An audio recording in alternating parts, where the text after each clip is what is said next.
It's playoff time, and it's win or go home for the South Sub Basketball League. I'm Ashley Zarek here with Paris Buckingham. So after 3 weeks of two-a-days, teams are now down to playing for next season's discount. That's right, but because of the odd pairings, teams are forced to play play-in games if you're seeded 7 through 10. But all 10 teams have the same goal, and that's to win the final game of the season. That's right, and NCC Pro knocked out the Coke Wave from the brackets in the first play-in game of the night. Up next would be the Illinois Ballers taking on Who's Next in a critical matchup that would determine who's going on to the quarterfinals. And that's the rematch from last season's championship game. I wonder if Who's Next would get their revenge. Well, NCC Pro and the legendary Vets were waiting in the wings for the winners, so let's see how things turned out. The Eyeballers and Who's Next battling it out for a spot in the quarterfinals. Jason J. Matrix showing off his stunt skills, putting 2 on the board for the Ballers. Up next, it's Paul News Parker with a quick drive through the paint. He gets some help from the rim to add 2 more. Slick Rick Davis wants some action now. It's a miss, but Michael Bully Johns plays cleanup crew with the putback and keeps the 9-0 lead. Who's Next? Brad B-Dub Jones finds a spot just inside the arc. And now it's Marcus Jacobs. He finds the right timing in under the net, beats out the defenders with that one. Sean P. Diddy Henderson with the pill now. He'll get the bounce pass out to P. Smooth, who goes skywalking and manages to get it in. Slick Rick knocking down a tray here, but as everyone knows, it's defense that wins championships, and the Ballers show theirs off. Frank Cochise Leslie takes a piece out of B-Dub's shot. Slick Rick slides his way to the court, adding 2 more for the Ballers' score. B-Dub will put in his 2 cents with his bank shot. And P. Smooth will go in for the layup, only to be denied by Cochise, who tips the rock. The young guy runs into trouble with the Illinois defense, too. Cochise locks him down, finds his spot downtown, makes the basket, but the ref was no good. I had to show you anyways. The Ballers go into halftime leading by 7. News Parker starting part 2 out here to Alvin Simon Theodore Elmore, who floats it up. Who's Next finds a problem again in Cochise as he punches away another shot. Slick Rick plays quarterback to wide receiver Elmore, who sinks the bunny, leading the Eyeballers with 14 points. Paul News Parker proving his gunner status here. He gets the midair scissor kick and the J, 2 of his 12 points for the game. Elmore trying to make top plays, but rejected are his shot and his shorts by P. Smooth. News Parker sends it out to the Matrix, who's all alone.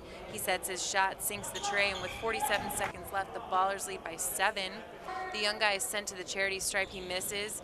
Looks like Cochise gets the rebound, but P. Smooth puts some good defense work in, forces Leslie to lose the ball. Smooth scoops it out to B-Dub, who makes the layup and gets the and 1. Chris Knee-High Schammel finds his way through the paint to put 2 more in. It must have been the Sox. That'll make it a 1-point game with just over 1 second left.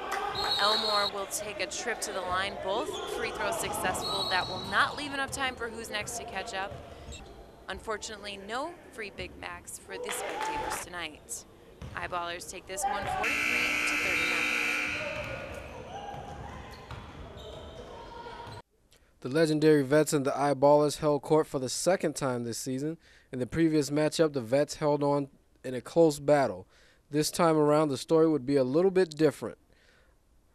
Alvin Simon Theodore Elmore drains a deuce, and D. McNeil blows the dunk opportunity. And as usual, when a guy misses an easy one, the other team makes him pay. Elmore takes the pass in rhythm and drains the 3.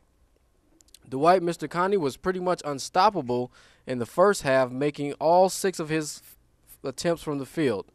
McNeil misses another jam sandwich, but this time he cleans up his own miss, and no one bothers to defend McNeil, and he slashes to the basket and earns a trip to Freebie Land. Mr. Connie oops to Rio Mr. Double-Double Logan. He must have tapped his easy button. Frank Cochise Leslie wisely uses the rim to get 2 points. However, Mr. Connie puts on a show for the producers of Top Plays. Elmore goes around Connie for the lay-in, and the team switch sides with the Vets leading by double digits. Slick Rick Davis earns his first 2 points of the game, and Mr. Double-Double soars high for a layup. Leslie and Elmore team up to block Mr. Connie's attempt. Cochise is the recipient of the no-look pass from Slick Rick. Davis does a pull-up, but that was about it for the Ballers' leading scorer. He only put in 9, while his counterparts, McNeil and Connie, dropped 16 and 19 respectively. The Vets are on to the next one, which is the Final Four. Even the Sarge gets into the act, bowling over Cochise, and Mr. Connie puts the cherry on top. Vets 74, Eyeballers 55.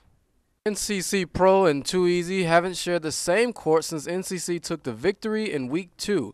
Too Easy came out determined in the first half, with Sweet Baby Ray Vicario commits to the basket. Nate W. Wagner finds Richard Go Green in the corner and he would pocket 3.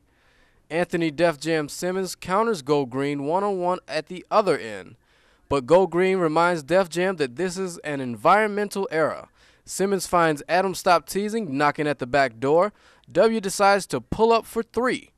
Sweet lead by Vicario to Simmons, and he earns a trip to Freebie Land. Sweet Baby Ray's going to take the dribble the length of the court and uses a little muscle to earn a trip to Freebie Land himself. W fades away out of bounds for style points. Jason Memory Foam Pillows knots the game at 23.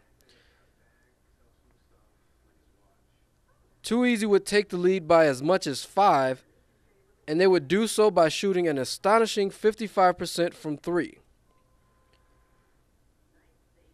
All 5 of their starters would make at least 2 baskets from beyond the arc in the first half.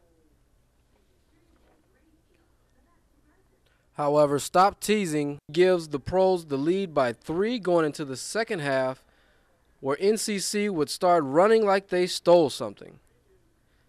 Adam wants Too Easy to stop teasing, so he puts a hurting on them by going to the basket. Neon Dion Pierce does his best to keep things close. He was 4 of 7 from 3 land in the second half, but NCC would do a great job starting fast breaks in the half and would not look back. The number 1 seed in the playoff tournament would improve to 11 wins on the season, and now in the Final Four, they look to redeem themselves against the 5th-seeded Longshots, in which they lost the game 2 weeks ago by 1. There are 2 more games to cover, and then there's also top plays. That's right, so be sure to stick around for part 2 of the South Sub Highlight Show, Playoff Style.